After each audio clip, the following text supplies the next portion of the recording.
Почитувани, општина Прилеп стана дувло на масовно партиско вработување. СДСМ системски работи на планот за полнење на партиски кадри во општинската администрација.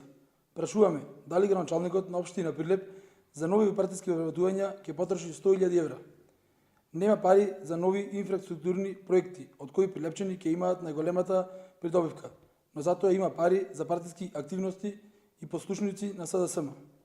Јовановски и СДСМ единствено што прават е унезувањето на Прилеп. Дали градоначалникот Јовановски преку партиските вработувања сака да ги уцени граѓаните да гласаат за капиталистичко дело кое го потпишува Зоран Заев и владата на СДСМ со јужниот сосед, каде што се откажуваат од македонскиот идентитет? Дали Јовановски е свесен дека преку незаконско работење и вработување на активности само еден месец пред референдумот станува директен соучесник во криминалното и незаконско работење на СДСМ и Зоран Заев? Пред известно време прашавме каков е бројот на новоработени во општина Прилеп и врз каков критериум истите се бирани, но не добивме конкретен одговор.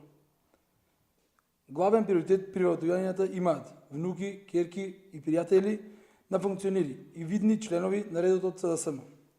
Очигледно животот дојде за нив, но не и за обичните граѓани.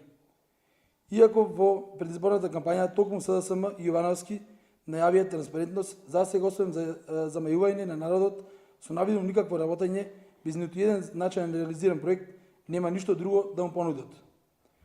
Најдобар пример како не треба да изгледа и да работи е токму градоначалникот на општина Прилеп Илија Јовановски. Затоа оваа ненародна власт мора што поскоро да се замине за доброто на Македонија, за доброто на Прилеп, кој некогаш важеше за еден од најубавите градови. Народот е мудар. Народот секојдневно и препознава лажните ветувања и штетите кои произлегуваат од договорот со Бугарија и Грција. И благодарение на мудроста Македонија ќе победи.